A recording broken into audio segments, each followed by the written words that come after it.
Folks, we're here if you've joined us since we started Van University monthly best practices and training webinar. And today's focus is on word tracks and why they are critical, specifically around handling inbound calls and booking appointments around the consumer process. Inbound calls have always been a pain point where a lot of BDC training companies and call tracking services have really made their mark on helping dealers to see the vulnerability that they have with inbound calls, and that primarily is related to sales, but it's very applicable for acquisition as well. The professional, well-crafted word tracks and rebuttals, what they're going to permit for a dealer and a buying center would be that they're professional, they're consistent, they're scalable because you're coaching on a very specific set of criteria.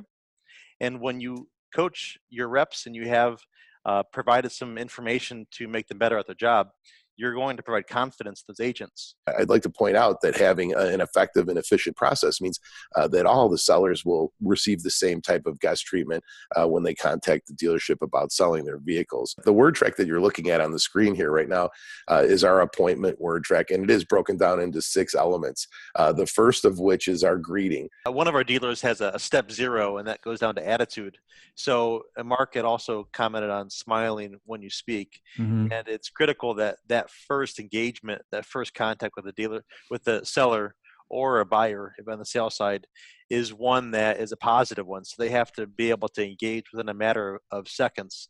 Oftentimes the seller will make up their mind how the rest of the conversation is going to go based on how engaged they feel that that agent is on the phone. So the attitude of the agent is paramount in this beginning engagement.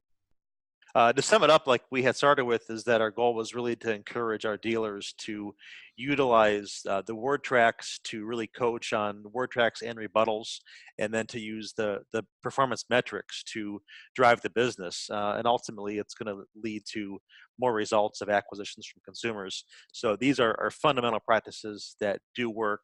We watch them work every day in dealers that employ them, and we watch some dealers that struggle by not employing word tracks like the ones that we've suggested in here. Thanks, Ryan. Thank you, Ryan. Thanks, Tom. Thank you, gentlemen. Thanks for tuning in, folks. We'll see you next month.